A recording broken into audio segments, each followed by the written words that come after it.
Assalamualaikum warahmatullahi wabarakatuh.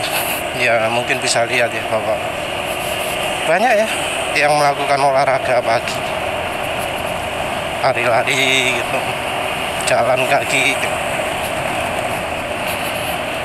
Nah sebenarnya yang kayak gini nih ono efeknya apa enggak gitu. Ya soal ini memang ya kebanyakan orang beranggapan bahwa yang namanya olahraga pagi itu bagus.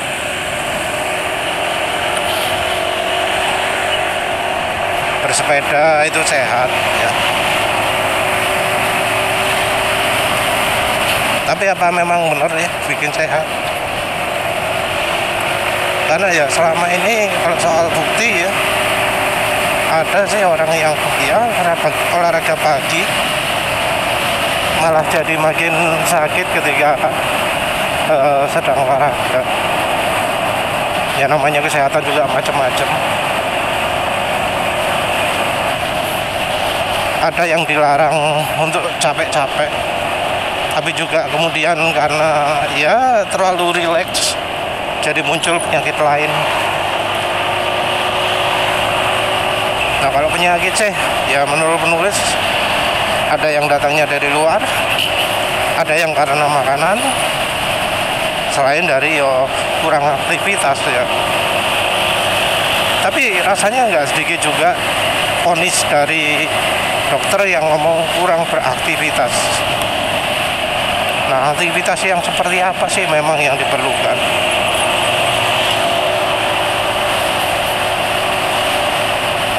Aktivitas itu ada yang mendefinisikan sebagai berkeringat, bisa kerasa capek.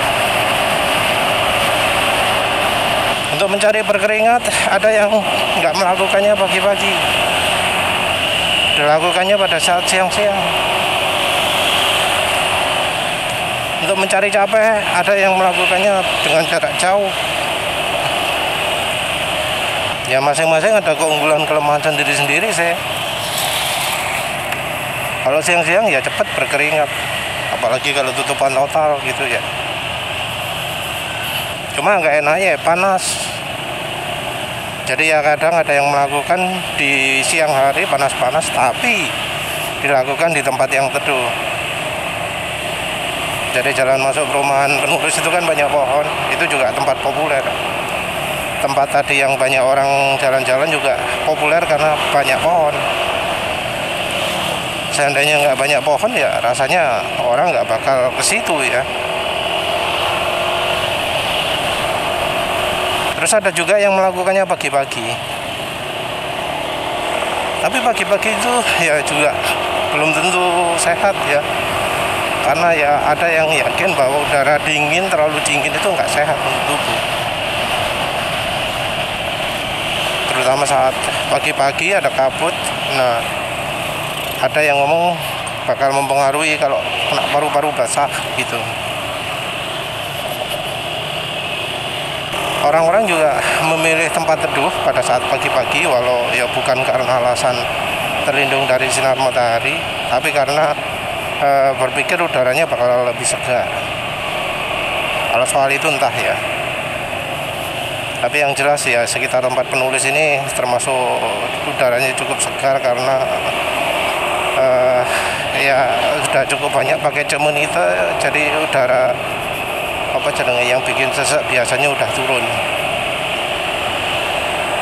Jadi mungkin ada yang punya cemenita 8 cm, diameter 8 cm. Kalau taruh ruangan kan jadi seger. Ya kira-kira seperti itulah. Tapi ya kalau kita lihat-lihat sebenarnya beraktivitas itu apa sih maksudnya? Karena kadang orang beraktivitas itu tidak melihat posisi yang perlu aktivitas di mana. Dan menurut penulis juga kadang-kadang saran dari dokter nggak mengena, nggak pas gitu ya.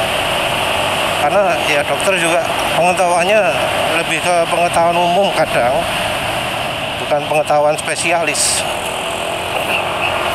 Jadi antara yang spesialis dengan yang dokter umum misalnya bisa beda informasinya.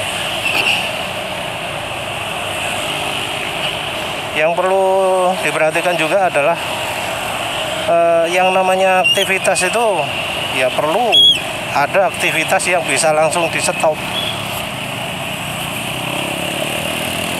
aktivitas yang orang bisa menghentikan, aktivitas yang orang bisa langsung menghentikan sebelum ya misalnya kelebihan. Karena ya yang namanya terlalu capek pun bahaya kan ya. Boleh beraktivitas tapi ya ada limit. Nah, limit ini orang yang ya sulit untuk menilai, bahkan dari dokter sekalipun. Butuh spesialis ya untuk itu ya. Misal yang mengalami penyumbatan pembuluh darah, apa yang menggerakkan otot bakal membantu soal hal itu. Misal yang ya di jantungnya ada lemak sehingga salurannya menyempit, aktivitas di kaki itu berpengaruh. Terus yang biasanya butuh sekali jalan-jalan atau lari-lari itu yang kena stroke ringan, stroke berat. Nah, apa memang beraktivitas berolahraga gitu bisa membantu mengurangi? Karena kok rasanya kebanyakan dari hal itu adalah ya mitos.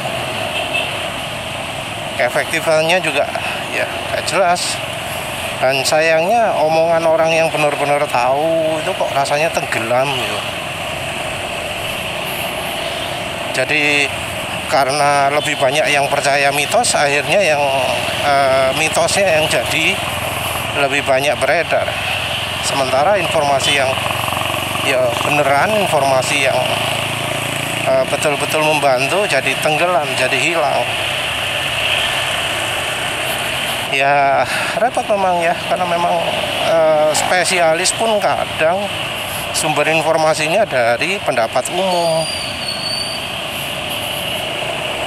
Ada riset pun kadang-kadang risetnya juga ya sebenarnya bisa dibilang tebak-tebakan. Entah karena samplingnya yang terlalu sedikit atau juga ya cara samplingnya yang salah.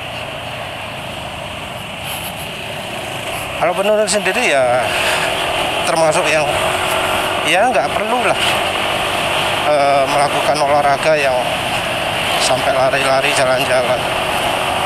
Pakai cara lain bisa.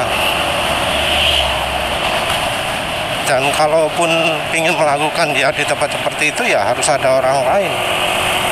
Kalau memang ada gangguan pada tubuh, jangan sampai dilakukan sendirian. Jadi tetap ada orang yang bisa membantu ketika ada masalah apa-apa.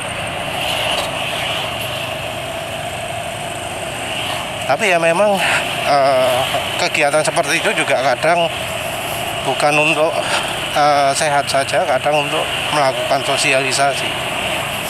Tapi ya ini biasanya untuk yang masih belum berkeluarga ya.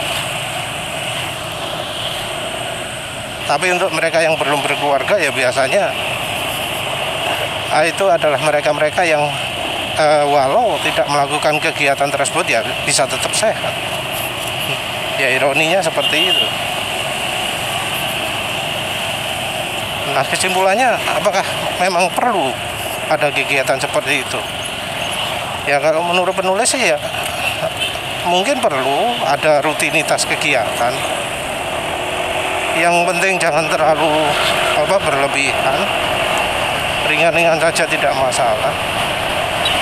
Juga ya jangan terlalu ringan juga sehingga gak ada gunanya. Mungkin mirip dengan senam aerobik gitu ya. Jadi menggerakkan tubuh secara total gitu, daripada hanya memfokuskan pada satu bidang saja, misalnya larinya tok, jalan kaki tok, bersepeda tok. Tapi ya kesemuanya. Bahkan rasanya kalau lihat ya yang biasa gitu, rasanya lebih banyak efek ketika melakukan pemanasan daripada efek ketika menjalankan kegiatannya sendiri. Kalau mau melakukan kegiatan itu di rumah, ya pastikan ventilasi udara itu bagus. Soal panas atau dingin itu ya relatif. Dilakukan siang-siang di tempat yang sumuk, anggap ya no problem. Ya tentu jangan pakai pakaian yang tidak menyerap keringat karena nanti bisa kena biang keringat. Kan repot niatnya beraktivitas tapi kena gatal-gatal. Oh iya, soal baju yang dikenakan ini kok ya orang sepakat pakai baju khusus gitu ya. Padahal juga harus kan. Mau pakai baju apapun ya bisa toh. Yang penting baju ini menyerap keringat, bukan yang tipe mengkilat-mengkilat kayak gitu. Kalau di rumah sendiri nggak ada angin ya bisa aja tanpa baju. Tapi ya kalau menurut penulis ya aktivitas itu mungkin ada manfaatnya, tapi yang jelas ya yang lain-lain juga perlu ya, terutama soal diet makanan dan ya mencegah masuknya kotoran dari luar. Ya wis itu saja, terima kasih sudah menonton. Assalamualaikum warahmatullahi wabarakatuh.